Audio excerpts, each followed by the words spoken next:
संध्या जो है भगवान को कई कई बार जो है प्रणाम करने लगी और बोली, हे महेश्वर, यदि आप बल मुझ पर प्रसन्न होकर के कोई वर देना चाहते हैं और मैं बल क्या हो जाऊं, पहले तो अपने पूर्व पापों से मुक्त हो जाऊं, जो पहले मैंने पाप किए हैं। बशर्ते संध्या ने पाप नहीं किए थे, परंतु वो जो वहां पर ऋषि देवता उस पर मोहित हो जाते हैं, तो उसको वो क्या कहती है, अपना पाप कहती है। तो संध्या कहती है कि जो मैंने पहले जो है पाप किए हैं उनसे मैं मुक्त हो जाऊं।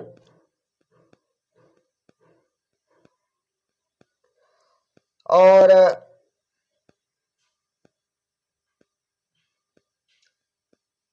इस प्रकार से जो है मैंने जब आपके दर्शन पा लिए हैं तो मैं अपने पापों से मुक्त भी हो गई हूं। तो हे महेश्वर, हे देवेश बल, आप मुझे वरदान दीजिए कि आकाश पृथ्वी किसी स्थान पर रहने वाले भी जो है प्राणी है बोले जन्म से पहले क्या न हो जाए, काम के भाव में युक्त न हो। जो मेरे साथ हुआ है, देवी देवता ऋषि और स्वयं नारद जी जिनकी वो पुत्री थी, तो वो काम के भाव से संध्या को देख के जो है काम भाव से पीड़ित हो गए थे। तो जो बल मेरे साथ हुआ है वो बल इस पृथ्वी पे या आकाश में जो है जब प्राणी जन्म ले तो ऐसा न हो कि जन्म लेते ही जो है वो काम भाव से पीड़ित हो जाए। और जो है उसके अलावा भी भले मनुष्य मुझे सकाम भाव से देखें। जो हुआ है इसके बाद भी बल जो है मनुष्य मुझको क्या करे, सकाम भाव से देखें। और वह बल पुरुष हीन, पुरुष तत्वहीन, अर्थात जो बल इस भाव से किसी को देखेगा, जो इस भाव से देखेगा काम भाव से, तो क्या हो जाए बल, नपुंसक। वो क्या हो जाए, नपुंसक। और हे प्रभु बल मुझे यह वरदान दीजिए कि मेरे समान विख्यात और परम तपस्वी कोई स्त्री न हो। मेरे समान बल कोई परम तपस्वी और विख्यात बल कोई स्त्री न हो इन लोकों में।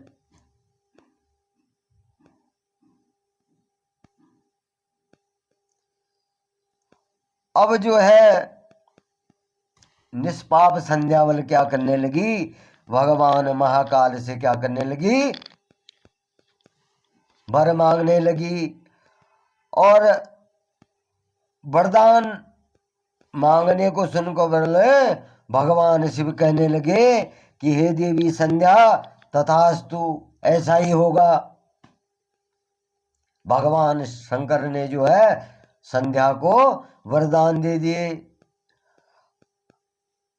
अब जो है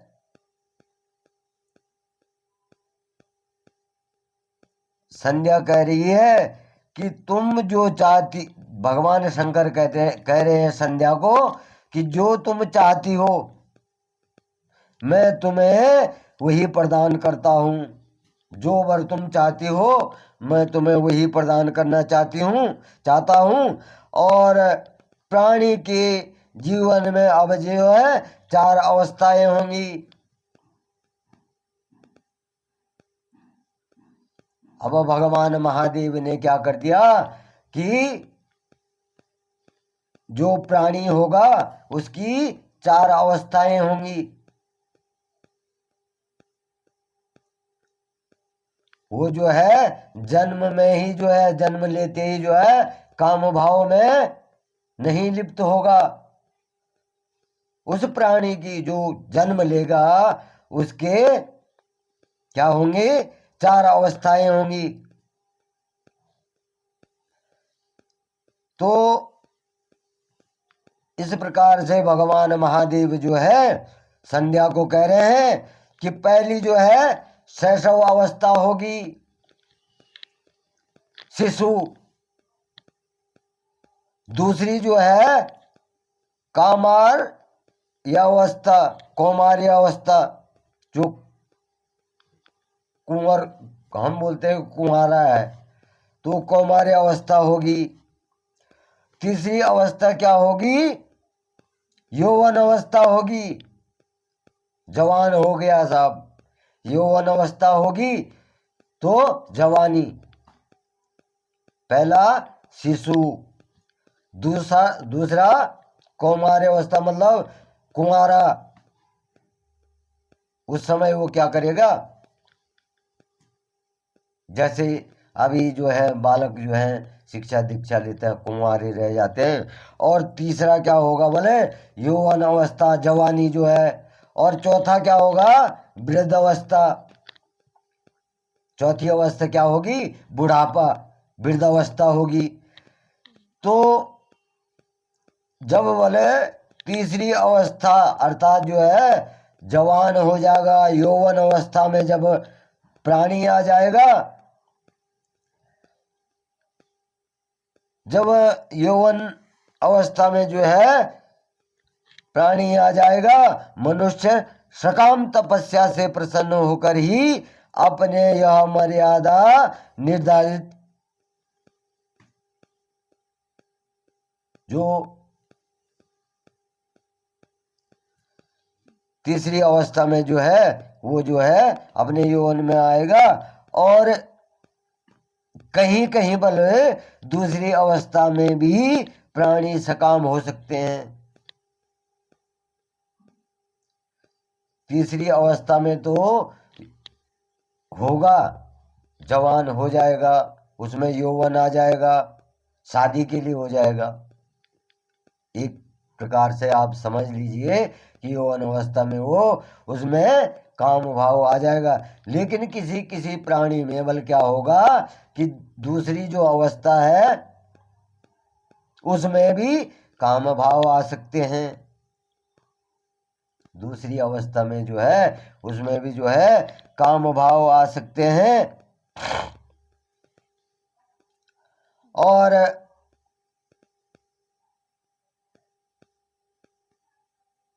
क्या होगा बोले, जो मनुष्य तुम्हें सकाम भाव से देखेगा वह तुरंत क्या हो जाएगा, पुरुषत्वहीन हो जाएगा।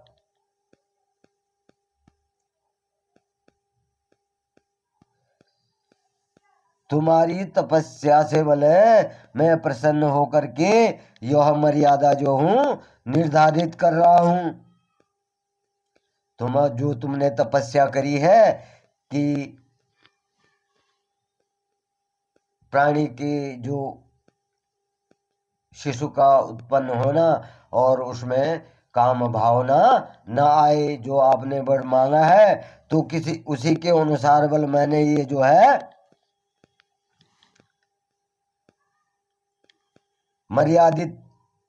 मर्यादा जो है निर्धारित की है। जो ये मैंने 4 जो है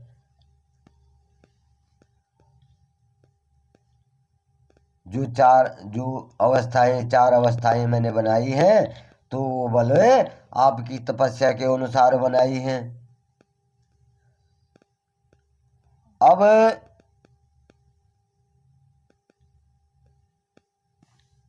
भगवान महाकाल कह रहे हैं कि मैं तुम्हारी तपस्या से प्रसन्न हूं। तुम परम सती होंगी। तुम क्या होंगी, परम सती होंगी। और तुम्हारे पति के अतिरिक्त जो भी मनुष्य बल तुम्हें काम भाव से देखेगा वह क्या हो जाएगा, तुरंत पुरुषत्व से हीन हो जाएगा। अगर जो कोई भी मनुष्य बल तुम्हें काम भाव से देखेगा तो वो क्या होगा, पुरुषत्व से हीन हो जाएगा।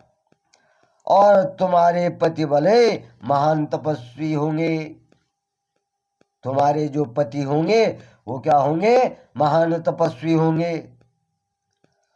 और जो बल 7 कल्प तक जीवित रहेगा, 7 कल्प तक जीवित रहेगा। और इस प्रकार तुम्हारे द्वारा मांगे गए दोनों वरदान क्या होंगे, बोले मैंने तुम्हें प्रदान कर दिए हैं। अब बोले मैं तुम्हारी प्रतिज्ञा को पूर्ण करने के लिए साधन बताता हूं।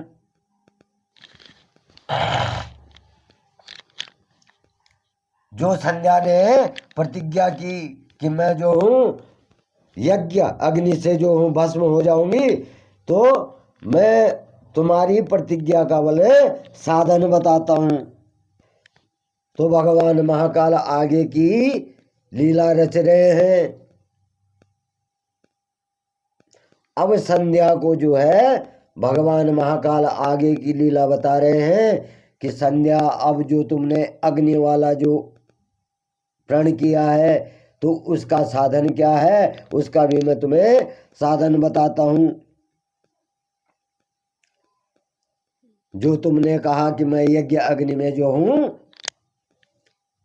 अपना शरीर त्यागना चाहती हूं, तो उसका भी मैं तुम्हें साधन बताता हूं।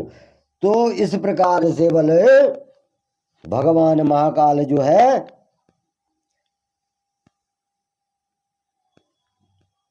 तो वो जो है संध्या को बता रहे हैं। तो अब जो है ब्रह्मा जी कह रहे हैं कि हे मुनिवर, बोले मेधा तिथि का एक यज्ञ चल रहा था। मेधा तिथि में एक यज्ञ चल रहा था जो कि बोले 12 वर्षों तक चलेगा। वो यज्ञ क्या चलेगा, बोले 12 वर्षों तक। भगवान महाकाल जो है सती से कह रहे हैं और ब्रह्मा जी जो है उस कहानी को क्या कर रहे हैं, नारद जी को सुना रहे हैं कि मेधा काल में वाला मेधा तिथि पे जो है एक यज्ञ शुरू होगा और वो क्या होगा, बोले 12 वर्षों तक चलेगा। और उस यज्ञ में क्या होगी, बोले अग्नि बड़े जोरों से जल रही होगी। उस यज्ञ कुंड में अग्नि जो है बड़े जोरों से जल रही होगी और तुम बोले उसी अग्नि में तुम क्या करोगी, उसी अग्नि में जो है अपने शरीर को त्याग दोगी। उस अग्नि में जब हवन हो रहा होगा,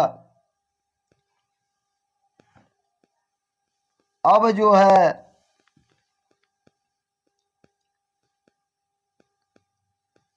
भगवान महाकाल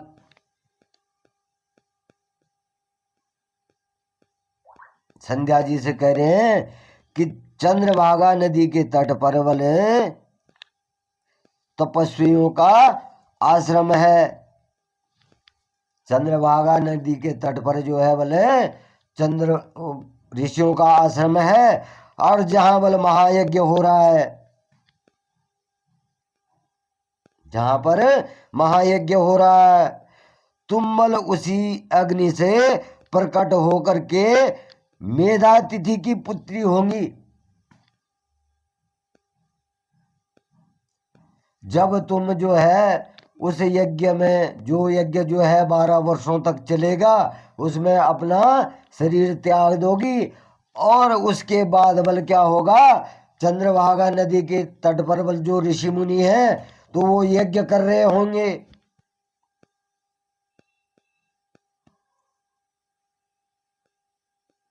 जब संध्या जो है चंद्रभागा पर्वत गई थी और वहां से चंद्रभागा नदी बहने लगी थी।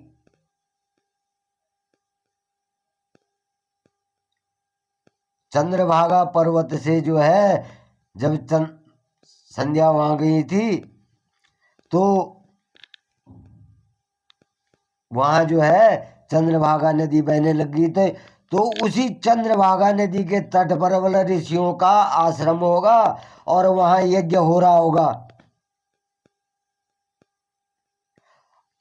अब वहां जब यज्ञ हो रहा होगा बोले तो तुम क्या होंगी, फिर से उसी अग्नि से प्रकट होंगी, उसी अग्नि से प्रकट होंगी, उसी हवन कुंड से जो है प्रकट होंगी, यज्ञ कुंड से जो है प्रकट होंगी। और जब वहां से तुम प्रकट होंगी तो मेधातिथि की पुत्री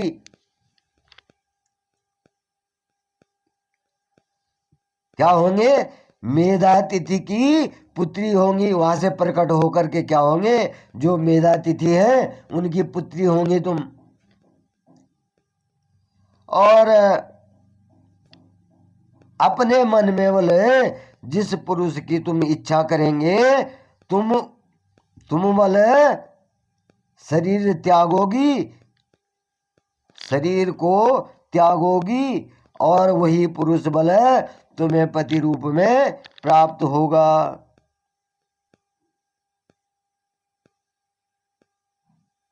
जब तुम हवन कुंड में क्या होगी,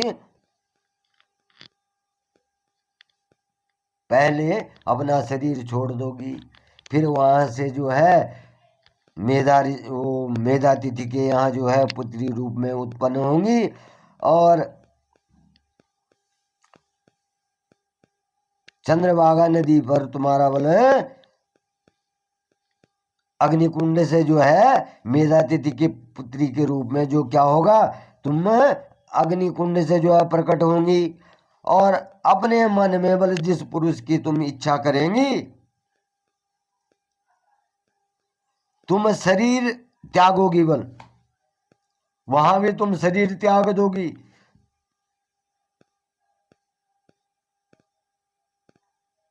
वहां भी तुम शरीर त्याग दोगी और तुम्हें क्या होगा बोले, तब बोले जब तुम शरीर त्याग दोगी तो जिस पुरुष को तुम चाहोगी तुम्हें पति के रूप में बोले वही पुरुष प्राप्त होगा। अब संध्या वाले जब तुम इस पर्वत पर तपस्या कर रही थी तब तब बोले त्रेता युग में बोले प्रजापति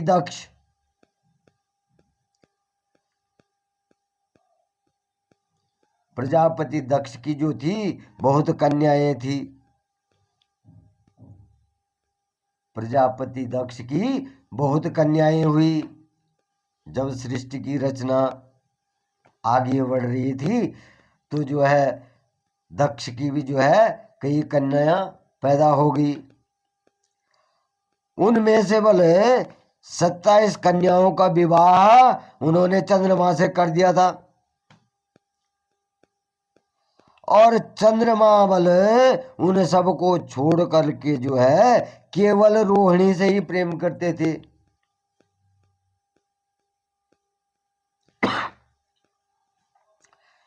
जब राजा दक्ष ने बोले 27 कन्याओं का विवाह चंद्रमा से किया तो 27 कन्याओं का विवाह तो चंद्रमा से कर दिया, लेकिन चंद्रमा वाले प्रेम किससे करते थे, एक ही से करते थे, रोहिणी जिनका नाम था। तो वो क्या करते, रोहिणी से ही प्रेम करते थे। तब बोले राजा दक्ष ने क्रोधित होकर के उन्हें शाप दे दिया। किसको, चंद्रमा को। अब जब चंद्रमा को श्राप दे दिया तो चंद्रमा को श्राप से मुक्त करने के लिए बोला उन्होंने चंद्रभागा नदी की रचना की। चंद्रमा को श्राप से मुक्त करने के लिए किसने दिया था श्राप? राजा दक्ष ने। और उन कन्याओं ने जो है चंद्रमा को श्राप दे दिया।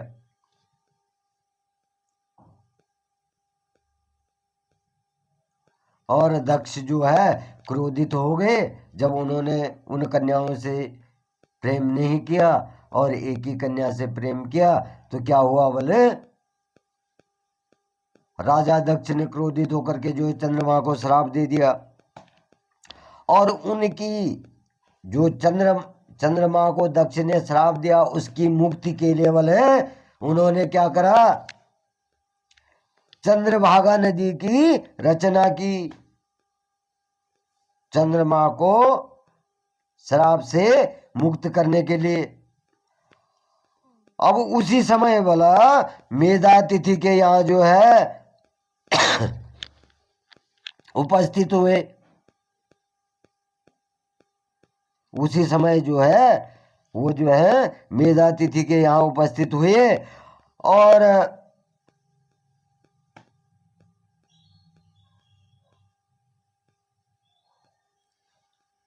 उनके समान वाला न कोई प्रज्वलित है,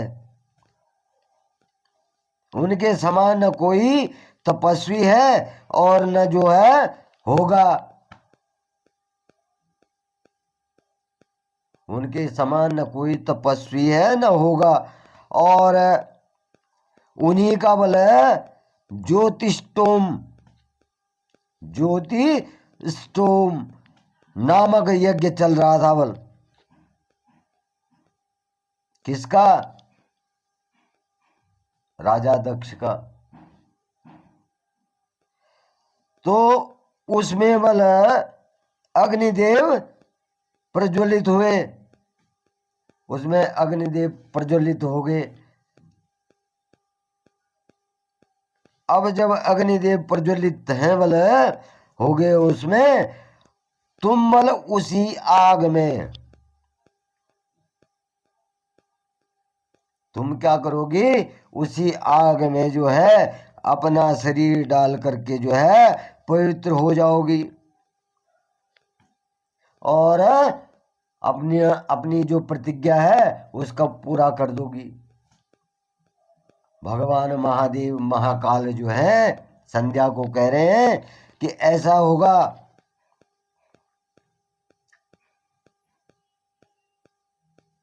तुम जो है फिर से जन्म लेकर के राजा दक्ष के यहाँ जो है जन्म लोगी और जब उनके यहाँ जो है यज्ञ हो रहा होगा और उसमें जो है अग्नि प्रज्वलित हो रही होगी, तो तुम बल उसी में जा करके क्या करेंगे, अपने शरीर को त्याग देंगी और जो है तुम अपनी प्रतिज्ञा को वहां पूरी करेंगी और वहां से जो है तुम पवित्र हो जाओगी। अब इस प्रकार से बल भगवान शिव ने जो है संध्या को कहा और उनको उनकी मुक्ति का मार्ग बताया और वहां से जो है भगवान शंकर क्या हो गए, अंतर ध्यान हो गए।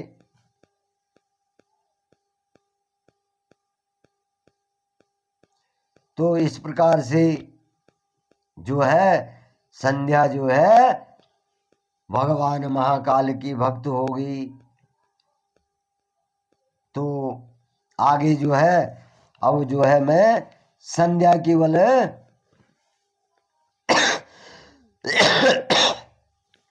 आत्मा की आहुति जो है उसकी कथा जो है आपको जो है सुनाने जा रहा हूं।